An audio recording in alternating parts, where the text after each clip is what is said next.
Everybody, welcome to another edition of Box Seats. Your host, Frank Holder, here with you. This is the show we talk about sports with comedians, and boy, do we got a lot of stuff to talk about today. Let's jump right into it. My man Howie Bell's in the building. Howie, how you doing, sir? Hey, I'm good, Frank Holder. What's happening, brother? No, nice to see you, bro. My man Maurice Smith is here too. Mo, what's happening, man? How you We doing? just we just throwing out everybody's full government names now. So how you doing, Frank Holder? My man Maurice Smith. What's going on? What's going on today? Yeah, Hey, but man, it's one of those days, brother. it being that we're keeping that, let's add Jason Hayes to the mix. Yes, sir. Hey, what's going on, fellas? What's How you up, doing, bro? Jay? How's everything, bro? And my name is Yeah. Toots. Oh, there you go. Huh? Well, your name is what? Toots.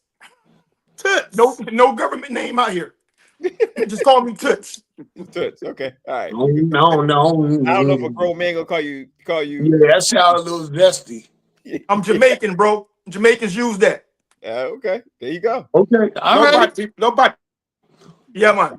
No There you body go. boy here. All right, so we got a lot of stuff to talk today, man. I want to jump into the first thing before we go into the top five, stuff that we want to discuss. That the hottest news of the day has got to be Aaron Rodgers, Howie. I'm going to start with you, man. And honestly, I ain't gonna lie, Howie Bell. I'm sick of talking about Aaron Rodgers. I'm sick of hearing about Aaron Rodgers. I'm sick of all this. I think Aaron Rodgers is about to go to the Steelers now and hold another organization hostage. But that's just my thought process. But anyway, you hear that Aaron Rodgers now is about to be a Steeler. What's the first thing that comes to your mind? You think they're going to be competitive? You think it's – I don't even put words in your mouth. What you think? Oh man. That guy. I don't know. Maybe this is the last breath for the coach. In Pittsburgh. You know what I'm saying? Maybe this is his last thing. You know what I'm saying? He's been there a long time. Steelers are known for keeping coaches for a very long time, actually. They got a reputation of that. He's done good, man. And maybe this is it. Maybe him with Aaron Rodgers, could do them some good. But Aaron Rodgers is like a cancer. You know what I'm saying? I mean, and especially the older he gets, so I don't know if this is a good thing necessarily for them or really a bad thing. I guess we'll see. But one thing's for sure. This is going to sum up Aaron Rodgers this season here. People are going to know something. They've been kind of on the fence about him lately the last couple seasons, but I think this season, with this to the Steelers, okay, all right, come on, man. Mm-hmm. This is going to be one of those, you got to put up a shut up, bro, in real life. I'm with you on that one. Mo, what's your take on this Aaron Rodgers to the Steelers joint? Because we got to be honest, like, you're a New York, you're a New Yorker. You intimately like what's going on with Aaron Rodgers and the Jets because you're a Giants fan, huge Giants fan. I know you pay attention to this. What's your take on Aaron Rodgers destroying one franchise, ultimately going to another franchise? If I was the Pittsburgh Steelers right now, I would not sign Aaron Rodgers. I would publicly say we don't want you. I would publicly say it. I'm good. What OTAs have already started. You know what I'm saying? Things are already Pittsburgh is already in motion. I'd be like, listen, we good with what we got on the strength of what Howie just said. He's a cancer. So I just cut it off right there. That'd be the best news. That'd be the biggest news for the rest of the season. Aaron Rodgers said he wanted to come back, and they said no. Ain't nobody never told him no. Nobody ever told him no. That would be huge news. Jay, I was saving this question specifically for you because I know you love the Atlanta Falcons. What in your thought process now is going to happen to Kirk Cousins? Because Kirk Cousins was rumored heavily to go to the Steelers because you can't have a backup QB. I don't know how you have a backup QB making that much money. You know what I mean? Sitting on the Atlanta Falcons sideline. I don't know. I don't know. I don't want to put words in your mouth either. Talk to me. What you think? I mean, the issue with Kirk Cousins is the only way Pittsburgh wanted him would be if the Falcons was going to eat most of that salary. You know what I'm saying? And apparently the Falcons didn't want to do that. So now we have Aaron Rodgers. Because I think Pittsburgh would have preferred Kirk Cousins over Aaron Rodgers. I would have, at least during the regular season. Yeah. But, apparently the Falcons were unwilling, to do what Denver did, with Russell and eat most of the money, so they can get him on the cheap. So now they got to bring in Aaron Rodgers because I don't care what nobody say. he's a damn sight better than Mason Rudolph. I can tell you that. And Mhm. right now, Mason Rudolph is Pittsburgh's starting quarterback. And we already know we can't win with that dude. So, Yeah. Aaron, it is. Okay, Who you is he make gonna throw to? they have some It's DK wide- Metcalf. yeah, they have some That's it. yeah, they have some And they have some and the tight end's good. mhm. Okay. All right. See, they have some. Listen, they have some wide receivers out there. They got something that some guys can Yeah, they do. got a few weapons. They got a few weapons down They there. got some weapons They're now. not total. They They're got an not offensive total line. bums. Yeah, they got an offensive line. We know they got that defense. So maybe it's a better team than the Jets. You know what I mean? Well, the Jets was 2 years ago. I don't know if it's a better team than the Jets was last year, but it's a better team supposedly than the Jets. So we'll see. I mean, we'll see. Howie, let me move on. Rick Pitino was asked today, or was it yesterday? I'm not sure. He was asked, "Hey, would you take the coaching job?" And Rick Pitino said, "Absolutely not. Would I not take the New York Knicks head coach job?" And right now, people are like, I mean, everybody is coming out of the woodworks talking about how bad Tom Thibodeau has been treated by the New York Knicks since the firing. What's your take on this whole situation? Rick Pitino saying no, other coaches, mumbling in the NBA saying no, they don't want to take it because they're fearful of it, potential job. What's your take on this whole thing, bro? Well, Jay was talking about it before. New York is one of those markets where it's a high turnover rate. You know what I'm saying? So, I mean, you can get in there and you can be out of there quick. So maybe that's the fear.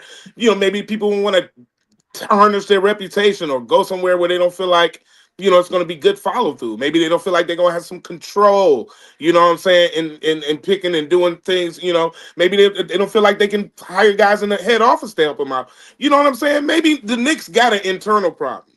I don't know. You know what I'm saying? But one thing's for sure, Rick Pitino saying that is it weighs a little bit, you know what I'm saying? Has a little weight to that.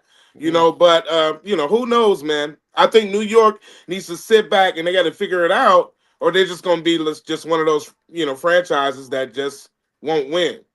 Right. And the Lions did that for a long time. I know it's Yeah. a different sport, but the Yeah. Lions did that for a very long time. They didn't care. They sold tickets like the Knicks do. You sell tickets, you don't care. And so the Lions did that for a long time until the fans really stood up and say, hey, man, we want to change. And That's now the you key. see that coming into fruition. I think Yeah. the Knicks fan base need to do something about it and say, no, this is what we want to do. Come on, y'all. Y'all got to do better than that.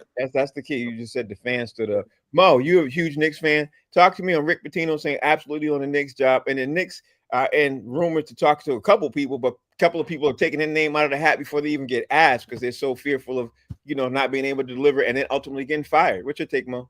Who cares what Rick Pitino got to say? Rick Pitino wasn't going to be on the short list anyway. It was just a conversation for sound bites. Rick Pitino ain't coming. They ain't put Rick Pitino in there to coach the New York Knicks. Are you serious?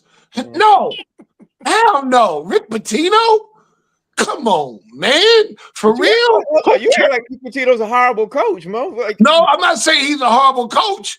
I'm not saying that. I'm just saying he ain't on the short list to be the coach of the New York Knicks.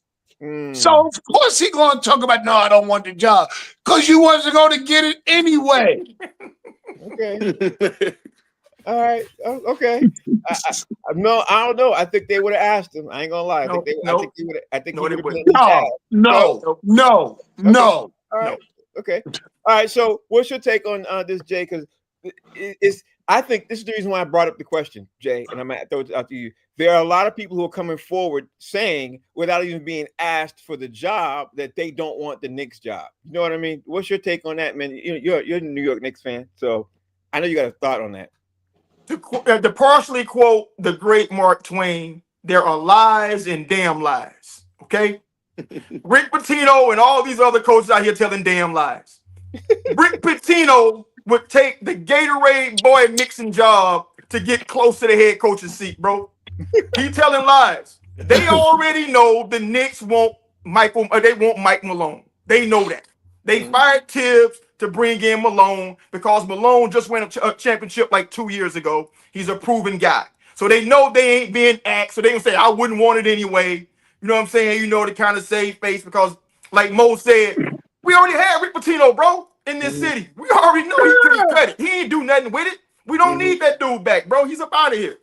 Yeah. They telling damn lies out here in these streets, baby. last couple of questions, man. Jalen Brunson's dad, Rick Brunson, is right now. People are saying that he was a cancer on the team. A lot, according to a thing I saw on ESPN today, the players are not happy with Rick Brunson. That's what I heard today, because I never really thought that, okay, Rick Brunson is going to probably be a shoe in for the head coaching job.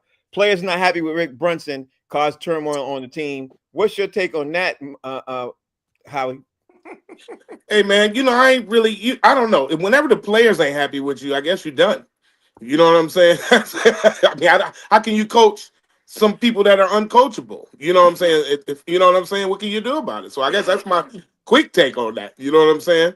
I ain't never know nobody. I ain't never tried to force nobody to like me. You know what I'm saying? So I don't think he can force them to like him. Honestly, you might be right with that. But what's your take for that, bro? Talk to me, because they said he's a cancer and all that, man. Like, I was like, how is it? How? What? Really? I don't. Players. Yeah, I saw that article. I didn't get to read it because I was doing something else. I think I didn't want to read it. I don't think he's a cancer. I think that's just, what? In New York, when you read the newspaper, somebody's always a cancer. And every single trade scenario is coming to New York, and none of them do. Mm-hmm. Yeah. You know what I'm saying? I don't know. I don't believe it. I gotta. It's got to be more. I need more facts than just players are saying. I don't believe it. I just don't believe it. All right, Jay, give me your take on this, and I got one more question, and we're gonna jump into our top 5. Hey, this is what falls under a red herring fallacy to me, right? Mm-hmm. A red herring is when people insert something that you're not even talking about, right? Nobody talking about Rick Brunson. So since they want Malone, and I am certain of this, since they want Malone, Brunson was kind of forced upon. No, he was there for Tibbs, I think. No, Brunson was hired to get his son. Right. Everybody talking about Brunson to be the head coach. Mike Malone probably don't even want him on his staff, to be honest. So now you assassinate him in the papers. You get the fans on your side as to why he has to go, and Brunson has to get in line and not like a petulant child when his dad gets bumped up out the building. That's all this is to me. You know what I'm saying? Because otherwise, why would you care? That makes 100% perfect sense. Like, that lines up the whole thing to me with perfect sense on why I think, why that news even came out. Howie, last question, man, before we jump into the top 5, 50 and everything else. Sabonis, Zach LaVine, DeMar DeRozan, and people are talking about right now that there is going to be a serious conversation with the Sacramento Kings on breaking those guys up and trading them away. Honestly, DeMar DeRozan is rumored to go to the Celtics. Sabonis is rumored to go to the Knicks. And let's see, Sabonis, and Zach LaVine is rumored to go to Golden State Warriors. That's what I read on 3 articles today on Hoops Hype. Again, I don't know what this all means and everything else. Trade rumor situation going on. But if that trade was to, if Sacramento was to get rid of those 3 dudes, it makes sense to you that they would or shouldn't? It's funny because I don't know. I don't follow a Sacramento organization that closely, but it sounds like they will be starting over again. But it seems like Sacramento's been starting over again for the last 20 years. I don't know. So maybe I could be right or wrong about this. You know what I'm saying? I don't know. I just, I don't think that's smart. But what do you think, though? You think they should or shouldn't? You know what I mean? Well, I didn't hear nothing about anyone of them going to the Pistons. So even to me, you know what I'm saying? So why do you care? Why do I care? But I don't think that they should, because I think those guys are some good players. I'm familiar with those guys. I don't want. I hate to see teams bust up teams and start over. I don't like that trend. I think people should give people a chance, let things generate. But hey, man, this is a new day in the league. So let's file that for Howie under I don't care. We'll file that. Exactly. Make the Pistons. I don't care. Mo, the reason why I'm bringing this whole thing up is because, of course, as you said it several times today, yesterday, and the day before, the Knicks are always in conversation for getting some play. I mean, I think people do that just for media cycles so they can get people to pay attention to it, especially Knicks fans, since Knicks fans have the largest fan base. You know what I mean? I think they do that purposely. But anyway, they do. What's your take on this, man? Should the Sacramento Kings bust these guys up? Didn't the Sacramento Kings get rid of De'Aaron Fox, a great player? Yep, last season They, they got him to San they, Antonio. they were busting it up before this even happened. Mhm. You know what I'm saying? Should they bust it up? I want to say yes, but then again, they haven't really been successful. You know, they haven't been successful. I want Sabonis. I said on this show, I want Sabonis in New York. When we Mhm. had to do our top 5 starting Right, 5, right, I right. had Sabonis on my team. He was my sleeper, and that's what put me over the top. Sabonis is proven. He will hit the boards. He got a little float on the inside game, and he's a defensive wizard. Bring him to New York. I'm loving that. Yeah. Sabonis is quiet as kept, Jay. Sabonis is not like people ain't got him on no radars, and that boy is a rebounding and scoring machine. Like that Yeah, dude. he's good. He's good. Yeah. I like Sabonis. He's I like upgrade from Cat right. Yeah, he sure is. defensively.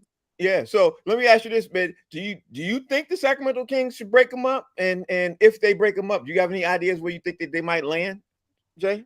So here's the thing, right? None of these guys are like pups.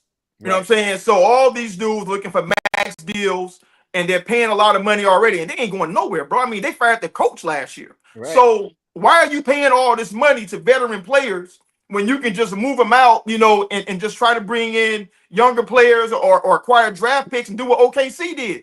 That's OKC right. is showing you can build through the draft if Yeah. you hit in the draft. Yeah. Right. But you know where they go wrong is that they don't pick the right people. Right. So it looks like it's not working, but that's because your front office can't pick the right players to fit what you're doing. Let me No, just they say don't keep the right players. They pick De'Aaron Fox and let him go. let me say this. I did a little bit of research on OKC that I didn't even pay attention to. They got SGA from a trade that they got from the Clippers, right? Right. Then Was it Paul George? Right for the Paul George, Yeah. For the Paul George thing. But here's the thing that I don't even think people paid attention to. They had the worst record in the league after they got SGA. They had the worst record in the league for 2 years straight. So they got 2 of the top picks 2 years straight. Then they made a move to get the center from New York. They paid him top dollar. And why? Right. Because they had all that money that they were able to do, changed up their whole trade. Like you get 2 draft picks. Hartenstein. Yeah, Hartenstein. They get Hartenstein. They got 2 number 1 draft picks. They made a trade for SGA. The next thing you know, where is OKC? OKC is in the finals. Mhm. I don't even know if people are paying attention to, but that's why what Jay said. That's why I had to put it on there. What Jay said right now is really the way to do it. You can build through the draft, and if you build and you pick the right players successfully, you can win. Because these dudes, the scary part is not only in the finals, not only are they about to win, they have 10 picks over the next 4 or 5 years. That's But in order, crazy. let's say real quick. But in order for that to happen, you got to have a great front office, man. You got to have people that are willing to work together to accomplish those goals. If you got people that just they don't really care, they only about the bottom line, about the bread, it's not gonna happen. Yep. Yeah, but The bean Yeah, count. because at one point the Knicks had 11 picks. 11 picks. I think 5 were unprotected or something like that. And they just blew them all on Mikal Bridges. yeah, now that's why what he said makes a lot of sense, because what Howie said is the nail on the thing. He's like, you got to have smart people in the Man. front office who don't make risk and don't take anything else, because now your team is about to go to the finals with your OKC, and you have 10 picks, 10 first-round picks over the next 3 or 4 years. Like that, I don't think I've ever heard that stat line in NBA history. And I'm gonna have to do some research on it later on tonight. That's I don't think I've ever heard that before. And if anybody, people are like, hey, the Celtics can repeat there, maybe, but I know for damn sure if OKC wins this year, they definitely can win next year. You know what I mean? So yeah, you know, Dallas might be the only team that might take them out, but yeah, listen, they can make some. They can do some work. All right, it's time to jump into our top 5. Howie, you go. I got you up first, man. Let's see what the question I'm gonna do today. You know, Howie, I wanted to talk about the NIL real fast. Okay. So I think I'm gonna drop to that first, because it still talks about sports. It talks about college. It talks about the draft. We still dumping into that. So talk to me, man, Howie, on why you think that NIL is or isn't working. Well, let me tell you this, man. I've been waiting for this for a long time, even since from when I went to college. I remember having conversations with cats at college, like, man, why they don't get paid? You know what I'm saying? Why they don't get paid? I remember this conversation, and to see it come now, I only have all my five are about why I believe it works. I mean, because I don't see nothing wrong with it any kind of way. You know, they're going to be tweaks and all that kind of stuff. So number one would be the financial empowerment. Number one. You know what I'm saying? For the students. You know what I'm saying? I mean, that alone, you know what I'm saying, gives them some independence. They're able to work. And here's number two. That money is spread across the board. So now there's other athletes getting paid in other sports in you know, within the university that would not get the shine. You know, you got people playing racquetball that, you know what I'm saying, they can get some of this money, or, you know, what have you, softball girls and volleyball or what have you. You get my point. Right. So that's a number two. So now you got the money is spread around to other sports, men and women's sports. How about that? So that goes across the board too. Then here's number three. You got the school benefiting from this. The school is now benefiting. These guys going out making Nike commercials, or, you know, Skechers, or, you know, whatever, Wilson, whatever they're going to do, you know what I'm saying? That benefits the school because they got the school jersey on. Mm-hmm. You know what I'm saying? They got the school logo. They got the school likeness. So the school is benefiting. They didn't even lose in any of this. You know what I'm saying? The school actually just shifted money. So now the school is going to get the money, but it's coming in a different way now. You know what I'm saying? As opposed to just robbing everybody and taking everything. You know what I'm saying? Now they just got to shift it over. So it benefits them too. So it's the branding, it's the money, it's the, you know, going across gender. And here's the thing about it too. Now you got a situation where the NIL can start to get parents and people, and going all the way, starting at Little League people, whatever, to start taking this a little more serious and not running out in the field fighting coaches and doing things like that can get you disqualified. You know what I'm saying? From all that, get your kid hurt or whatever, what happens, you know what I mean? Hurt their progress, should I say. This is going to be a way to make it a little more organized and a better way, starting from youth, really youth sports, to college, because now the college is like a pro level.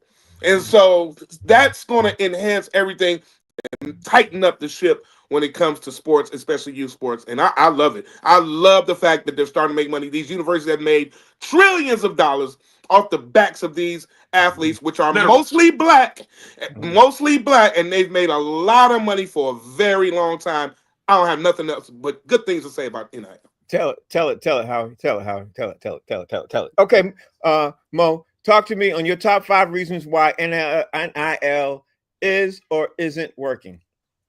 I think it's working because, number one, the schools are no longer in control. You know what I'm saying? Them schools will control them kids. It was messed up that if you get bought a hamburger, a suit to wear to a party, every other kid had jobs on the campus, could do this, and these kids is bringing in all that money. Them schools was under control. They got their 40 acres in a mule. I'm proud of them. Mm-hmm.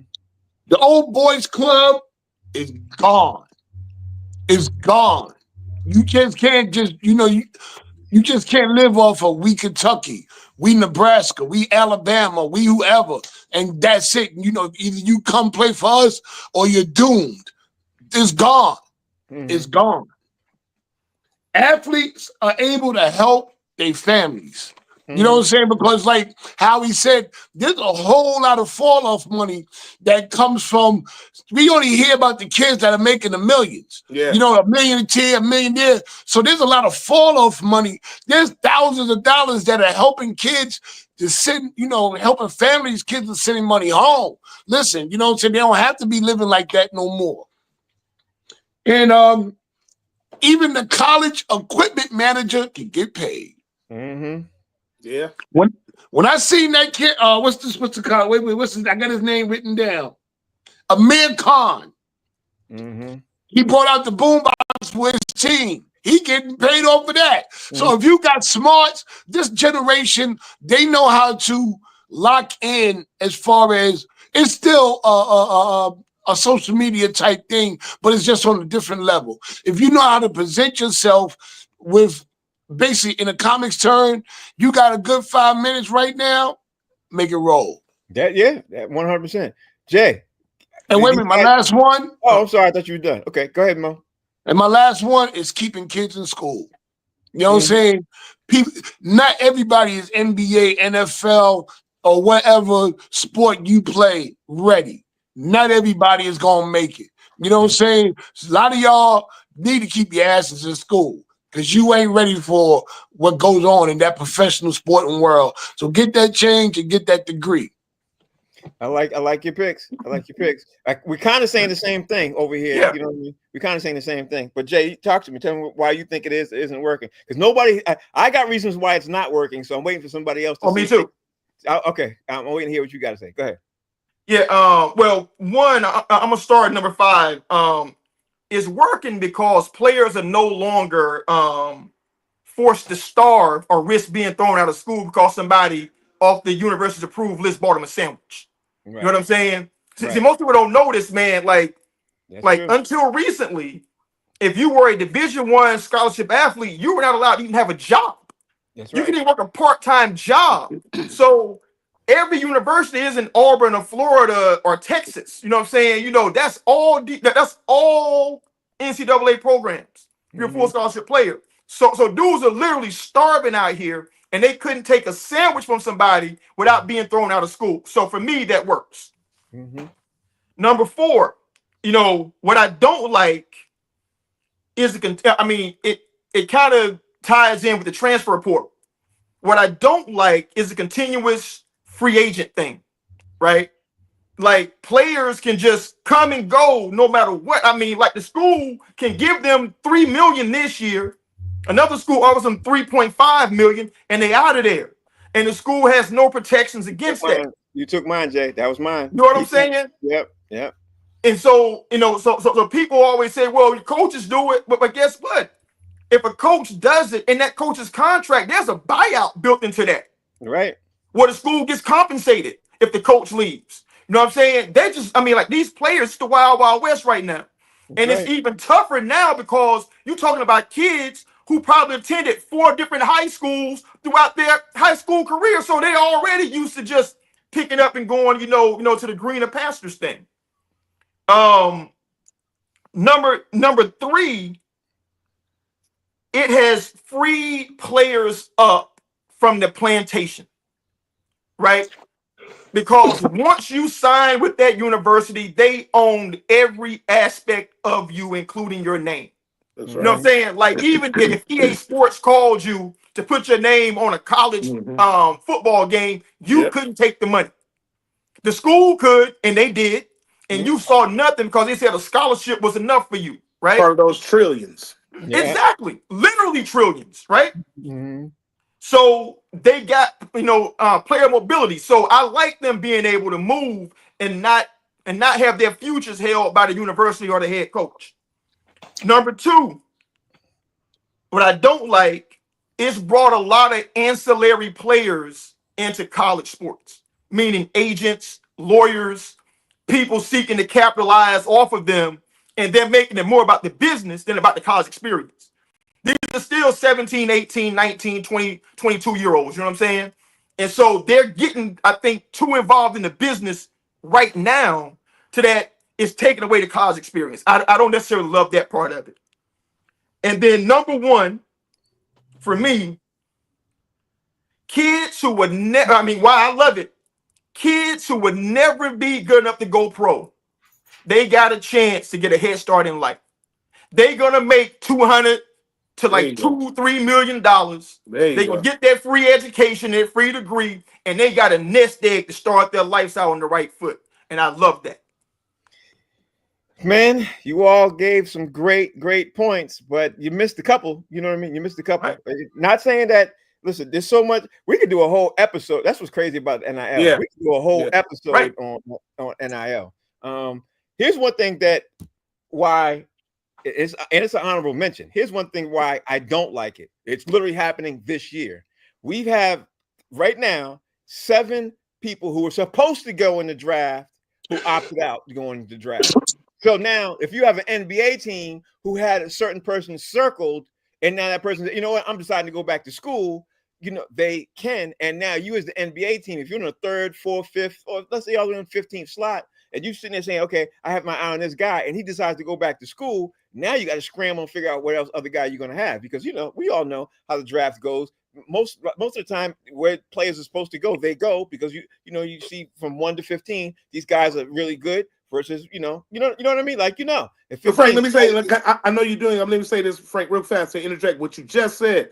That reiterate what Mo was saying. It takes the power away from the institutions now. That's it. I'm okay with that. It just takes all of the power okay away and gives it. Yeah, but that's not my point. That's not my point. It does, but that's not my point. My point is, yeah, the player has the power. It does take all the power away, but the player has the power, and the player is messing up not only the institution, but you're messing up possible NBA franchises too. You know what I mean? If you are the Detroit Pistons, watch this. If you're the Detroit Pistons and you waited for the ping pong ball drop, and you got your eye on number 2 pick, right? And the number 2 pick is a sophomore, or he's a junior, and he decides to go back to school, you're screwed now, because now that's your number 2 pick. Now you got to wait until you come back again the following year. And what happens if ain't no lottery picks going? Anybody going lottery and not going back to school? Go look it up. I just looked it up. I looked it up yesterday and I saw it. There are 7 guys who's supposed to be in the lottery this year who decided to go back to school. That's why I brought it up and saying this is the crazy thing. They are in the lottery and they're in the top 15, top 20 guys, and it's 7 and counting. Top 20 ain't lottery. I was saying, who are we playing this violin for? Right. Let me just say this. I mean, who are we, like, for the owners, the franchises, the billionaires that's been living off of these kids? We don't care. I'm saying. I don't care if it's the Pistons. I don't care if it's the Pelicans. The players are now making millions. I'm just telling you. That's good for them. That's good for them. Yeah, it is. I'm just giving you my list. This is my list. This is why I think the NBA. I had it written down right here. I have it listed as why it's working on my thing. Why? Because of what it's doing to the NBA draft. But I also have why it isn't working is students are allowed to stay in school too long.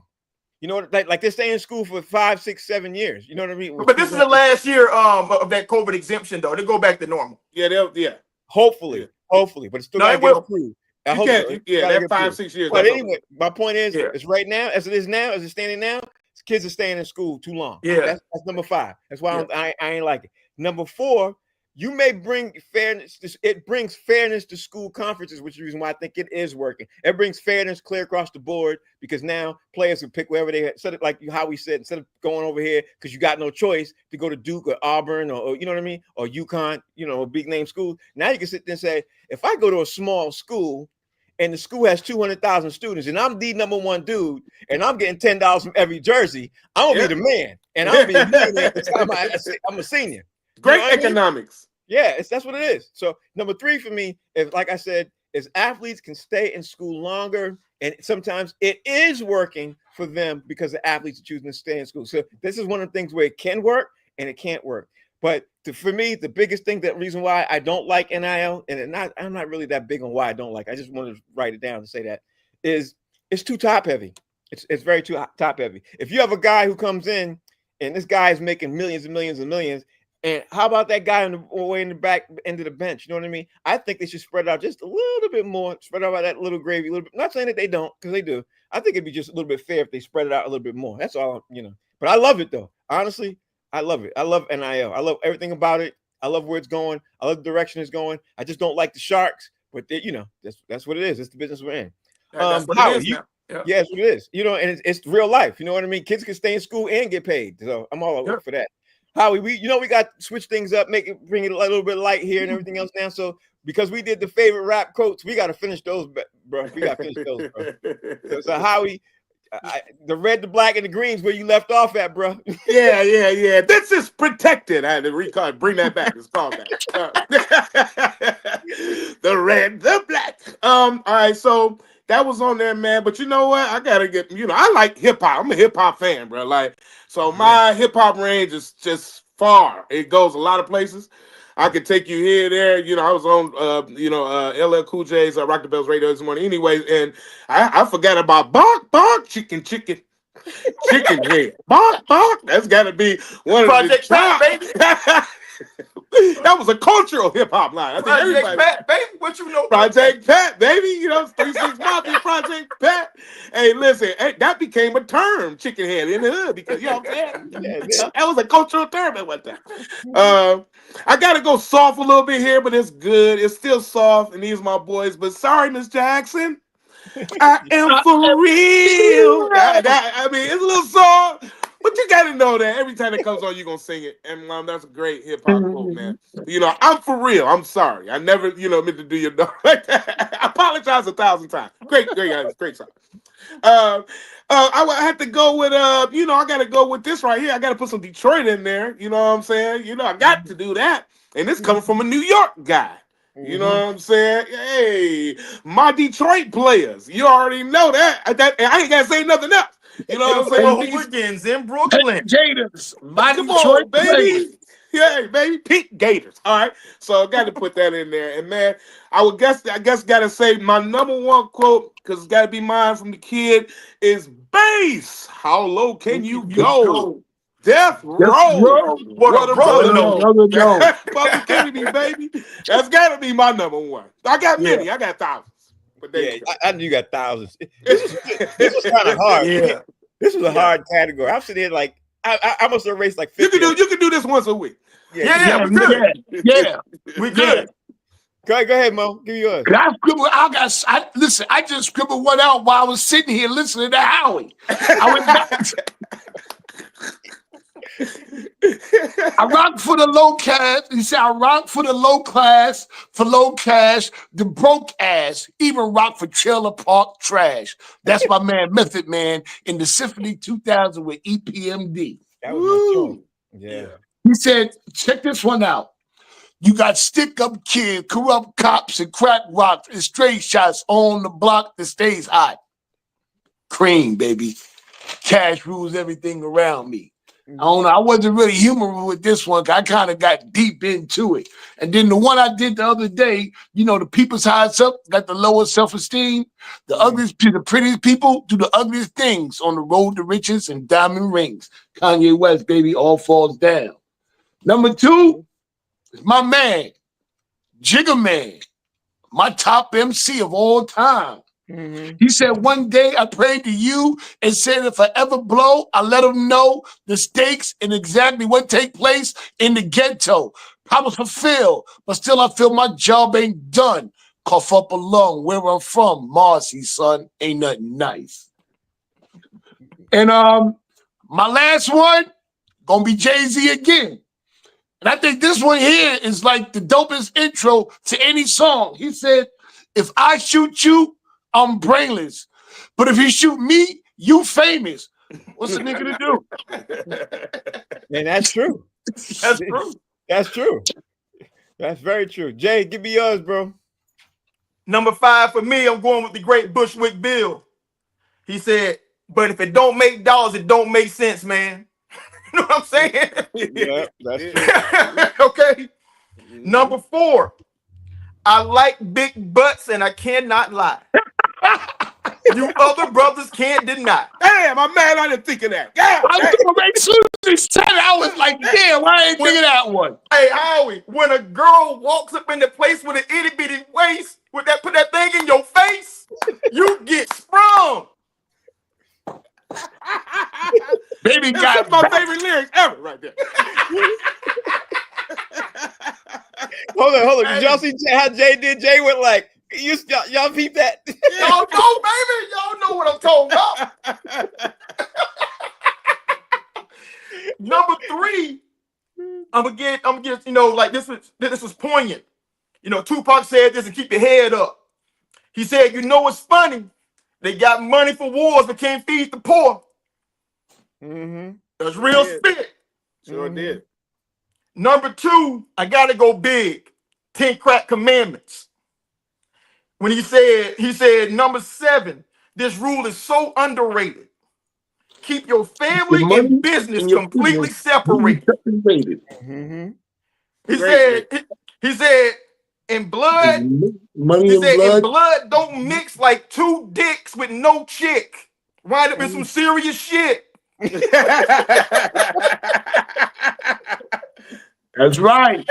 That's a hell of a lyric. What? He And number one, award for that one. He got an award for number that one. Mm-hmm. This is a hip hop song that made it change. It changed hip hop for me forever. When I first heard it, I never heard a dude make sound and broke so eloquent. He said, thinking of a master plan, cause ain't nothing but sweat inside my hand. I reach into my pocket, all my money is spent. I dig deeper, still coming up with lint. Man, What? hey, that's all time. Yeah, that might be the best quote all time. Like That's all time. Yeah. What? Yeah. Yeah, it might be the best quote. Definitely Or all I'm a time. mission, leave my residence, thinking, how can I get some dead presidents? I need money. Money. I used to be I used to be a stick-up kid, so I think of all the devious things I did. What? Yeah. I used to roll up. This is a hold up. Ain't nothing funny. Stop smiling. Still nothing but the money. That's hip hop classic, baby. Yeah, that's hip hop classic. That's a classic. That's a classic. All right, so me, my honorable mention. I had to get an honorable mention. With so much drama in the LBC, it's kind of hard being Snoop Dogg. I had to leave it at that because y'all know. Yeah, that was great. Yeah, Snoop is my dude. I love Snoop. Number 5 for me, it was all a dream. I used to read Word Up magazine. Yeah, I know you should have got it, but you know what, man? Because Biggie's my dude. And number 4 for me, I think I said it yesterday. I ain't no joke. I used to make the mic smoke. That's right. Yes. I ain't never when it's done. I just want to say 2 or 3 words because everybody would know all the 2 or 3 words. I ain't even say one. Everybody would know. Yeah. Number 3 for me is who the F is this? Paging me at 5:46 in the morning. Crack of dawn. Why I'm yawning. Wipe the coal out my eye. See who's facing me and why. And why. And why? Number 2, bass. How low can you go? Yeah, brother. Death Row. Yeah, yes, sir. Brother. We had one of the same ones. See that? That's sweet. That's sweet. That's it. Because we right here. We right here. You right here. That's sweet. But my number 1, I mean, I got a whole bunch of like we can write 30 of millions. We can write, but I really love Don't Call It a Comeback. I've been here for years. You know that's so cold. You know what I do? Yeah. I say that in conversation. Don't call it a comeback. I've been here for years. Yeah. And that's what a lot of brothers do. Like we say people do. Yeah, people say that all the time. Absolutely. I've been here for years. Don't say that. Don't get it twisted. I've been here for years. All right. So now, because obviously it's a sports show, everything else I did that. I want to do that. What would you do? Let me see. Where are we at? Top 5 reasons. We did this, right? Top 5 reasons why you wouldn't want to be an NBA player. Did we do that? Nope. There it is. Top 5 reasons, Howie, why you wouldn't want to be an NBA player. Howie, you up? All right. Well, I'd say this. Number 5 for me would be if you're not a real person that's a traveler, or if you're scared of planes and heights, or if you do any of that kind of stuff, you might not want to be any kind of sports on a professional level. Well, even in college, because they got to travel like that too. A lot of times they take buses and stuff like that. But you got to get on these flights. And now with the way everything is shifting over, look, people are going to go overseas. We were just talking about who said that on another show. Team, we should go to London. And they should have professional teams, and they already do that now in Germany and Europe. So that's going to become more prevalent. I wouldn't want to be a player if I had that type of anxiety. You know what I'm saying? Travel wise, I think that and the schedule, of course, is relentless. So you got to be able to be willing to do that. You know what, Howie? I'd be wondering if there are any players who ever had that kind of. That's something I should dig into because there got to be somebody who hates flying. Royce White. It has to be. No. What's his name? Royce White. That played at Iowa State. He was a first-round draft pick. He was scared to fly. And he basically lost his career. Really? Yeah. Didn't know that. Well, there you go. Knew there was somebody. Yeah, we gotta talk about that further on another episode. So, because that was deep to me. That was the first thing I thought about. Like, man, what if you don't like to travel like that, or what if you are scared to fly? You know what I'm saying? Right. So, that would be a reason why you wouldn't want to be an NBA player. Let me say this: public scrutiny, and now with social media. It ain't like back in the day. You go to people write a couple headlines about you in the Detroit News or the Detroit Free Press or the Boston Gazette. I don't know what they called the Boston paper back then. You know what I'm saying? The Boston Bugle. You know what I'm saying? But Yeah. that was all that mattered. You know what I'm saying? Like that didn't really get around. Only got around to the whatever local circuit. Now it's all over the world. You make a mistake, you do something good or bad, it's broadcasted worldwide now. So you got to be, if you're an introvert, so to speak, are you going to be able to deal with that? If you're the kind of person that can't deal with the spotlight and public scrutiny, do you really want to be a part of something like this, especially if you're a really good player or the potential to be a superstar? What do you do if you can't deal with the scrutiny of the public? A lot of people can't, and that's why they turn over to other things of violence and things like that. The career ain't really that long, and especially if you're not that good. So, it's not gonna last long. You know what I mean? I don't know how many players been in the league for 10, 15 years, averaging 3.5 points per game. That's just not gonna happen. You know what I'm saying? So, what else are you gonna do? Like we're talking about going back to why that's a benefit for the NIL, because see, they can make, at least they got something, or they got some kind of piggy bank that they've accumulated in school. So if they go to the pros, they got something to fall back on. So that's another benefit going back to NIL. What are you gonna do if your career doesn't last long? What are you gonna do? Because most don't last long in any sport. Your social life and your privacy is hit. Whenever you are, like, once again, going to an introvert type style, or you a person that doesn't like the spotlight, kind of goes in that, what are you going to do? Everybody knows who you are.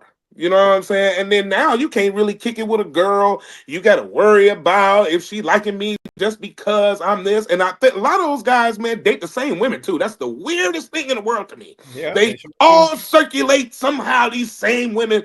I wonder if that's a plan, like if that's organized, or you know what I'm saying, or pre-planned. It's like, why do they keep dealing with the same women? You always hear about these women like, yeah, I messed with this guy, this team, this team. Why is that like that? So it's just The a thing. women is why. But my thing is, my overall point is, are they afraid to go outside of that circle?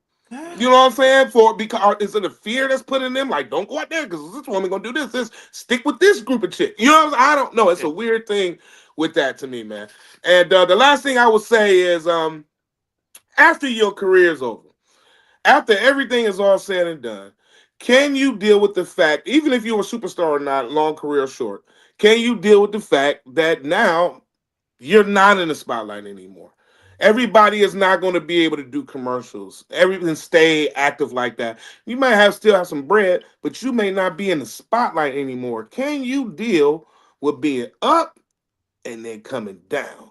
And that's one thing too. If you don't have the discipline and you don't have it in you to be the man or the big man on campus and be the big man in the pros, and then once you get out, you're not the man, what you gonna do? That's my point. top. That's a good point. Let me see yours, Mo. Hey, wait. So I want to say this to Howie. How Kanye say? From what I heard, she got a baby by Usher. She got a baby by Buster. My best friend said she used to mess with Usher. I don't care what none of y'all say. I still love her.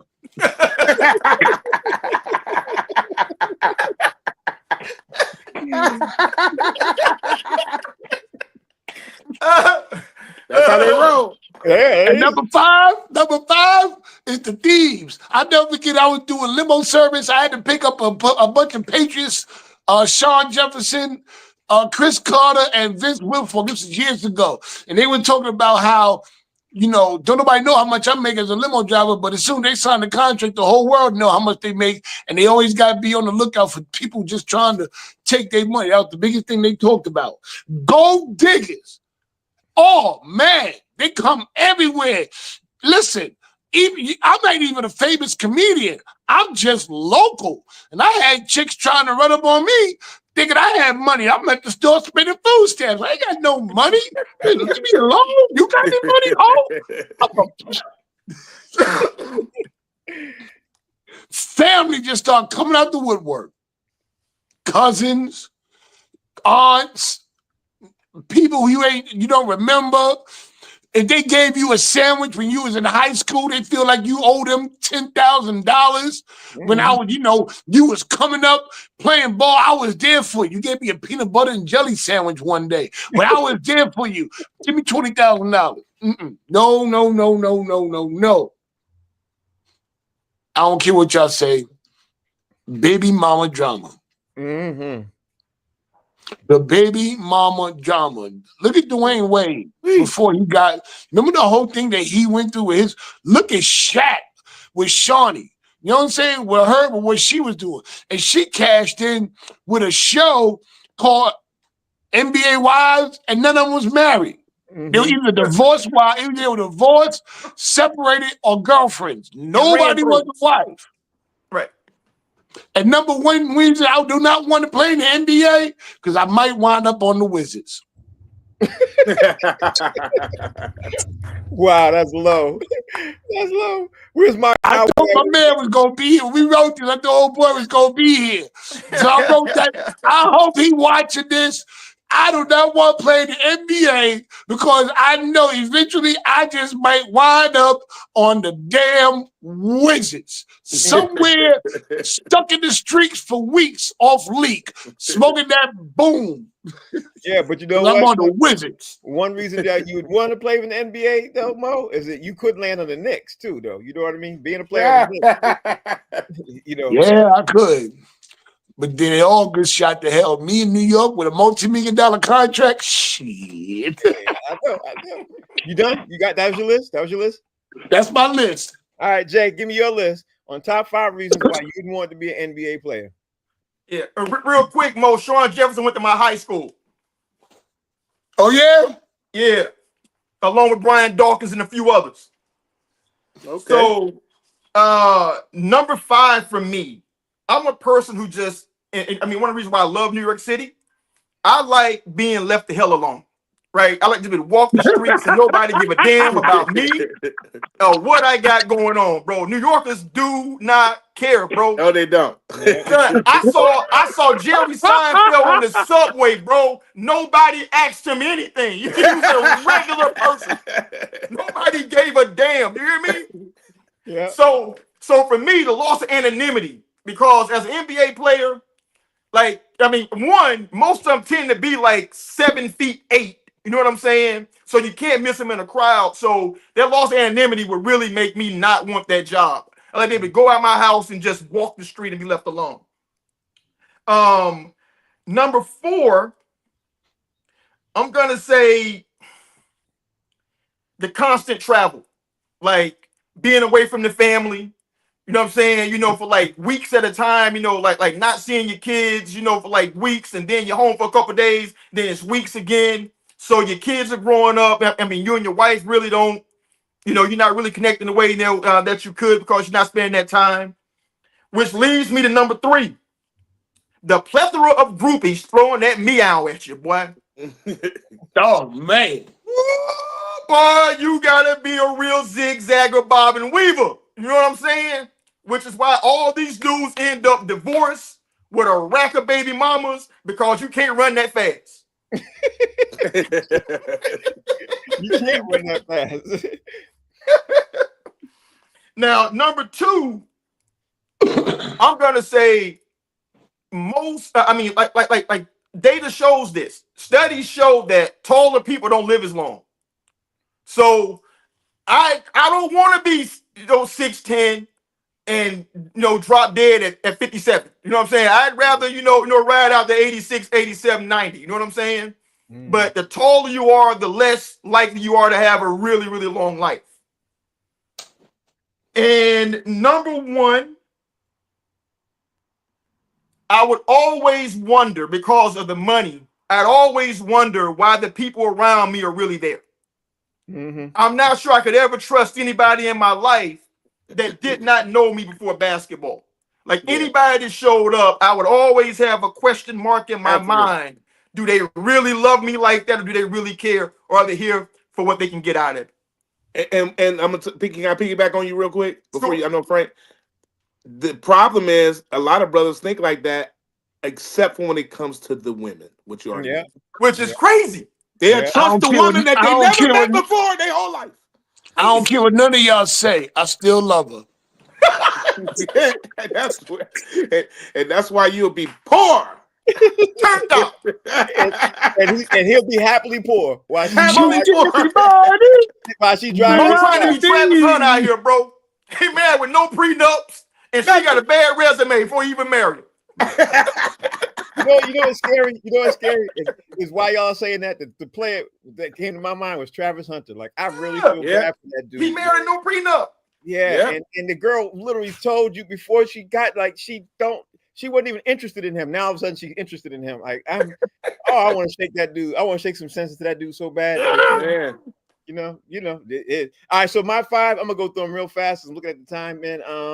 If I'm a bench player, yeah, I wouldn't want to be in the NBA if I'm riding the bench. I wouldn't want to be that because honestly, there's no stability. You're gonna be here. You might be there for 6 months. You might be there for 3 months. You might go down to the G League. You might go back up. Like, I wouldn't want all that, because then you gotta. It's the packing and unpacking of the home that would drive me nuts. Like, where's home? You know what I mean? I wouldn't want to do that. And then, but if I'm famous, I wouldn't want that either because I was around Michael Jordan. I went around him a couple of times and I met him a couple of times. I wouldn't want that for nobody. Like, you can't eat in private. You can't. Everybody's coming at you. You can't even go to the bathroom if you want. Like no, I wouldn't want that. That'd be insane for me. I'd pass on that. But for me, number 3 for me, why I wouldn't want to be, because I'd be worried about playing time too. Like, I'd want to play all the time. And if I didn't play all the time, I'd be stressed out about why am I not playing all the time? Like, what's going on? Like, are they getting ready to trade me? It'd be just too much for that. Number 2 for me, everybody tapped on it. The women, no. You can't run that fast, bro. Listen, I can't. You're gonna get caught, son. I can't even run. You're gonna get caught. You're gonna catch a straight. Me at 18 years old, at 18, 19 to 20, being drafted in the NBA and having like look, what's his name? Cooper Kupp just got 24 million before his NBA contract. He ain't even got his 28. He got 24 million before then. You give Frank Holder $24 million at 17. Hey, you had to say your first and last name again. Frank Holder. What? At 17 through 24, you give me $20 million and I'm single. Woo! Listen, hey Frank. How old were you when you got married? 30. Okay, I thought you were gonna say 20. I thought you were gonna say 25. I thought you was trying to. No, I was 25 when I had my first child, but I was 30 when I got married. 29, 30. But Frank, if you gave Jason Hayes that money at 19, 20, I'm laying more pipe than Exxon Mobil, bro. You hear me? Most young men would. And you still would be behind me. And that's why a lot of athletes, because most young men make mistakes like that because they're young with a lot of money. That's why the discipline has to come into place with that NIL, going back to that. But it could be, if you don't have it, you're gonna lose it, bro. And I don't care who you are. But what we're not taking account is when you're that age, your testosterone level, testosterone level. You don't need eugenics. It's very high. It's super high. Huge. And an athlete. Yeah, and then you're an athlete too. You know what I mean? And here's the thing: being an athlete, you're always in your brain, always go out to the kill, and win. You know what I mean? And then when you're 18, 19, 20, they're aggressive. It's an accomplishment trying to get a woman. You know what I mean? Like, yeah, I got that. You know what I mean? It's like you conquered that. And when that's embedded in your brain and you're that age with that kind of money and your testosterone levels that high, that's not a good combination in any formula for any sport. You know what I mean? So I don't know, man. When you're that young, that's a bad combination. But because they start counting just how many can I smash. Yeah. Yep. I did it when I was broke, so I can. And coincidentally, the women are doing the same thing. Trust me. Right. They're like, how many can I smash? Yeah, absolutely. That's all. That's right. Body count. How many checks I can cash in 1 month? Hey, man, body counts in basketball, baby. Body counts in basketball. The women are planning. I don't care what nobody said. The women are planning. They're like, I'm gonna get that dude, and that dude's gonna buy me this, buy me that, and I'm gonna marry him and have a baby, and I'm gonna be set for 20. Oh man, absolutely. Especially if he's a paid athlete. There are mothers out there training their daughters how to do just what you just said. You damn right. See Harvey White.